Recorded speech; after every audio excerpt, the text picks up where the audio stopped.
Hi everybody and welcome to David's Garage. Today I'm going to be doing my unboxing on the 719 boot by Jim Green in rust.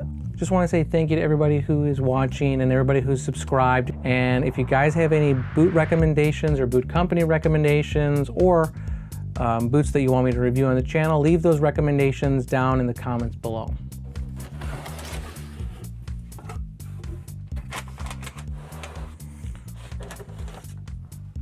Alright, looks like they come with this cool little Jim Green sticker. Alright, so this is the 719 boot by Jim Green in what they're calling their Rust Veg Retan leather. Comes with one set of laces. This comes wrapped in this paper right here with that cool little sticker.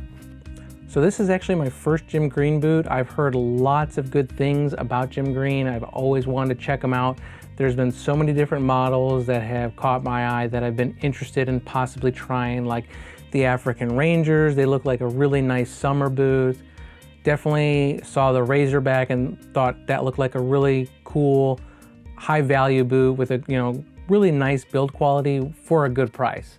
But I just never pulled the trigger on Jim Green boots for some reason. I came real close to purchasing the Numzan, or I think they pronounce it the Numzan boot, because I thought that was a really cool looking service boot made by Jim Green, but I don't know, I just never purchased it. And then finally when I saw these announced, these are a collaboration boot between Jim Green and Karl Morawski. And when I saw these, I was like, these look pretty cool for a Jim Green boot, and for the price and the build quality, I mean, it looks like a really good boot for a really good price, just a really good deal. So for those who aren't familiar with Jim Green is actually a South African footwear company. They make a bunch of different kinds of footwear, mainly boots, and their boots are known for being really rugged, high quality, durable boots at really reasonable prices. And so they've gotten a really good reputation just on the online boot community. I've always heard lots of good things about them. And so it looks like Jim Green was started back in 1992. They didn't actually start selling in the US until just recently, I think just maybe a handful of years back. If you haven't seen Karl Morawski's video on his Razorbacks, I definitely recommend going to his channel and check it out.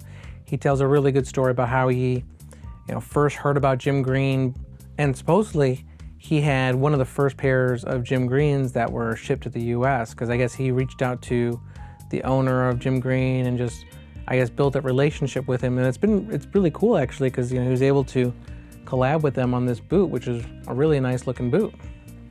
Okay, so Jim Green, they call this leather Rust Veg Tan. And they say it's a full grain leather, and it is a veg retan leather. So it is chrome tanned first, and then it is vegetable retanned to give it some nice qualities that are similar to just full veg tan leather. So it's a pretty nice looking leather. So they say that this leather is 2.2 millimeters thick, which is actually a really decent thickness. I'm not sure if you guys can see this, but there seems to be a lot of loose grain on this left boot. Haven't put them on yet. I've just taken them out of the box, but I can already see lots of creasing.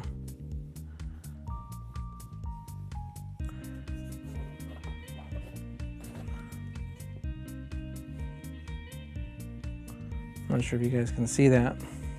See all that?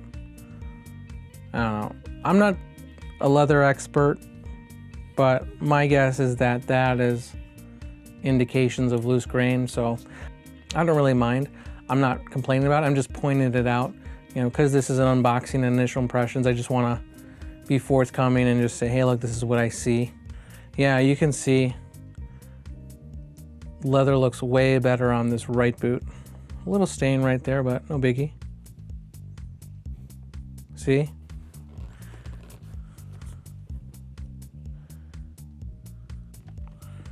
I'm sure it can, yeah, that's probably a good way to compare the two boots, if you guys can see that.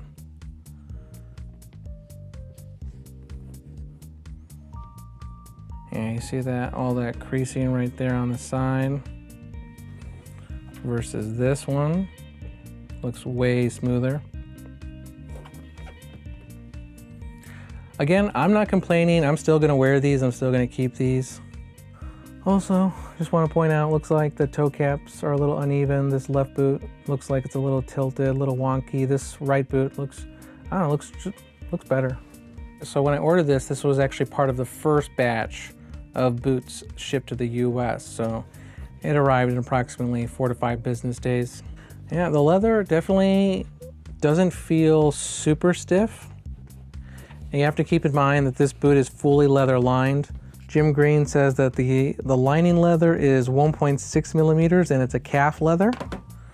So you guys can see it probably right here. You see that? That's the lining leather. So that's going to add to the temper and the stiffness of the whole boot. Make it feel a little bit stiffer. Give the, you know, that upper leather just a little bit more body. Yeah, but overall, like this, it doesn't feel super stiff. Just because it is a combination tan leather, so it's not going to be as stiff as a full veg tan leather. But, so I have seen videos on Jim Green's Noomzon boot, and this boot is very similarly built to the Noomzon boot, just has different, you know, paneling and design. But I've heard how stiff Jim Green's toes can be because they have, you know, the interior lining leather, they have the vamp leather, and then the toe cap leather, plus they put a elastic stiffener, I believe, in there. So that makes the toe feel just that much more stiff. Okay, so this boot, they say, is built on Jim Green's ASHM last. They say that this is a deceivingly narrow looking last, but still offers a traditional D width with a slightly tapered toe box. So I don't have any other Jim Green boots to compare and contrast this to. So when I've seen pictures of Jim Green boots, I definitely notice how wide the toe box is. It definitely looks almost like a flipper. But this boot definitely has a slimmer look to it and supposedly is still wider than the average boot. But, you know, we'll try it on and I'll just tell you how I compare it to other boots that I've worn. This last, almost just from looking at it from the outside, this looks pretty similar to an Iron Ranger. I think the toe is maybe not nearly as high, but that looks pretty close to an Iron Ranger. Iron Ranger is probably a little bit slimmer in the waist, but that's just my initial impressions. Let me know what you guys think. So Jim Green builds this boot, and I believe all of their boots are 360-degree stitch down construction. So there's 2 rows of stitch down going around the entire boot. You guys can see how it goes around the entire boot, but it doesn't go through to the outsole. You can see that this has the leather midsole and then the rubber slip sole. I believe the stitching goes through to the slip sole, so that way if you need to resole these, you can just peel off, or a cobbler can just peel off this outsole, you know, clean that slip sole and then put on another layer of glue and then glue on another outsole. And should make resoling these boots pretty easy. Wow, look, you can't even tell there's like 2 rows of stitching. They're so close together. Some people might consider stitch down more durable than, say, a Goodyear welt. I mean, with a Goodyear welt, there are, you know, more components, you know, that can be damaged when you're wearing them for work. Versus stitch down, you know, it's pretty simple. You know, you have your upper leather, you have your midsole, slip sole, and outsole, and they're all just stitched together. So, or not in this case, they're only going to the slip sole, and then the outsole is glued on. So it's pretty simple construction, and you know, I can understand why Jim Green does it, not only for speed of construction, but for overall durability, because their boots are made to be worn in, you know, the South African bush, where, you know, it's going to be, you know, abused against, like, you know, pretty harsh conditions. So for everything that I've read about Jim Green and heard about Jim Green, their boots, you know, are pretty known for being pretty durable and pretty rugged. So I have no worries about, you know, beating this boot up and not taking it easy. I'm definitely going to be wearing these boots for work. So they say this is a genuine leather toe cap. They say the boot has a thermoplastic toe puff and a thermoplastic heel stiffener. So no veg tan in the heel for the stiffener.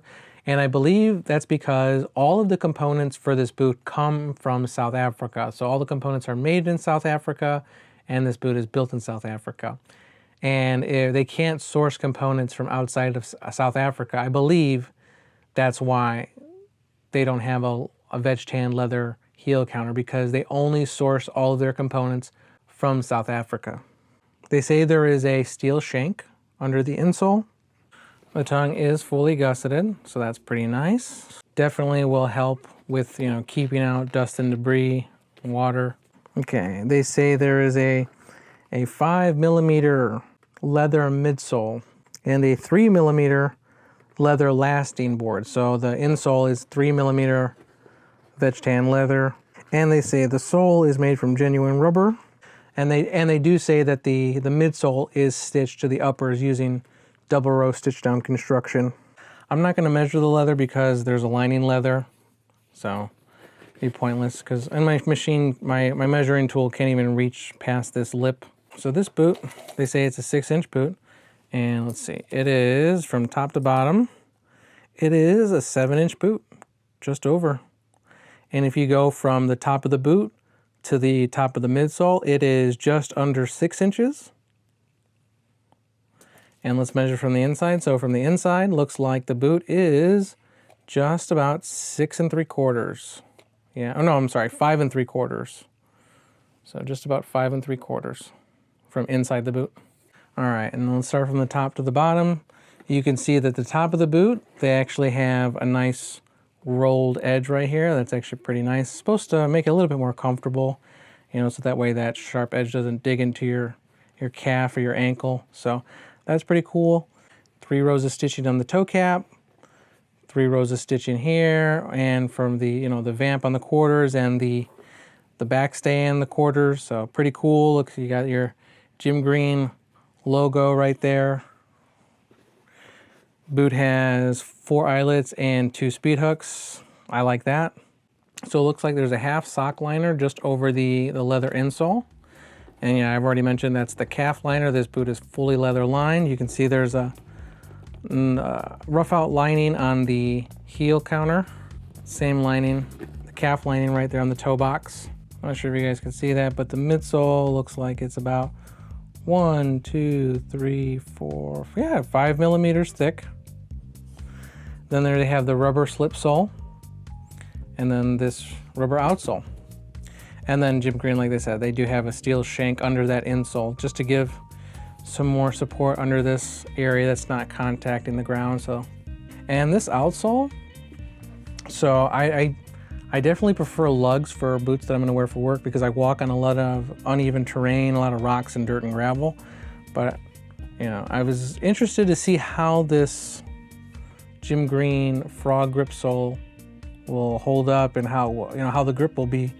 It definitely feels super grippy. Like, this rubber feels really grippy. And you can see the lugs are not super high, or the impressions, they're not super high. We'll see how long this lasts, and I'll bring you guys updates. But definitely feels like a really grippy sole. Hopefully it holds up well, especially in the winter time with all the ice and snow we get here in the Midwest. What are my initial impressions on the build quality and the finishing? Well, this build quality definitely feels super durable, super rugged. Like, these boots just feel like they can handle a lot of abuse. This is just my initial impressions. I'll bring you guys updates, but they just feel rock solid. The finishing, Jim Green, they're not gonna give you grandstone levels of finishing. I'm just going to point out to you guys what I see. I'm not going to return these boots. I'm not going to complain to Jim Green about these boots. I'm just pointing them out because they're there. And this is, a boot reviewing channel. I'm going to give you my initial impressions and what I see, but I'm not going to return these. I'm still going to keep these. I'm still going to wear these, because as I wear these and beat these up, I'm not even going to notice any of that. But, you guys take it for what it is. Take it for what you will. All right. Let's try these bad boys on. So, I went true to size. So these are a size 10.5. I'm a 10.5D on the Brannock scale, and these fit me perfectly. So these are not tight. They don't feel tight. They actually feel like they fit my foot perfectly. Length and width wise, I do not have any room to spare. So if I wiggle my toes, I can just feel how close they are to the wall of the boot. They're right next to it. So like I said, they're not being squished. They just have the perfect amount of length and width. Perfect. Like if I needed a little bit more length or if I needed a little bit more width, these would be too tight. So the veg retan leather plus that calf lining leather, definitely, I'm not sure if you guys can hear it, it's a little squeaky, but definitely makes it feel more stiff than the average leather. But I would not say the temper on these boots are bad at all. Like, definitely was not as stiff as the Predator Whiskey leather from my Knicks boots when I first got those. So I wouldn't put the stiffness of the leather and the temper of the leather up there in terms of like how hard do I think the break-in's gonna be. I don't think the break-in's gonna be too bad for the uppers leather. Well, the overall comfort, I mean, right now they don't feel super comfortable. And hopefully as I wear them more, the leather underfoot's gonna break in more and more to my foot shape, and it's gonna feel more and more comfortable. Because remember, you have that leather insole, you have that leather midsole, so you have a lot of leather underfoot that you're gonna have to break in, and so that's where the break-in is probably gonna be the hardest on these boots. But as I wear them more and more, I'll bring you guys an update and tell you how it's going. But overall comfort is okay. Now, it does feel like these boots are roomy more volume-wise than they are length and width-wise. Length and width feels like they're the perfect circumference around my foot. There's no room to spare, but they're not squeezing my foot. Now, volume-wise and height-wise, I do feel like I do have a little bit of room to spare because the top of the boot, you can see it's a little bit taller, just like an Iron Ranger, and I don't feel any pressure on my instep. So I think if I needed to put an insole in here, I probably could. Are there any concerns I have? You know, I don't have any concerns right now. Remember guys, I pointed out that loose grain, but I don't really care. Like, I bought these for work. It's not gonna compromise, I think, the quality of the boots or the durability of the boots, so. But yeah, any concerns? You know, I don't really have any concerns. If anything, it'll be interesting to see how this frog grip sole holds up over the winter time, how it grips on snow and ice. I have heard people online, and I've seen, you know, YouTube reviews on the Numzon boot and how stiff the toe box is. So I am wary on thinking the break-in for these uppers is really not going to be that challenging. It doesn't feel like it, but you never know. You know, I may start wearing these and suddenly feel like, you know, I spoke too soon. But that's what the update video is for. So if you guys haven't subscribed already, please subscribe so that way you guys can be notified when I do my update video on these boots and any other updates I do on my other boots. I do appreciate you guys watching.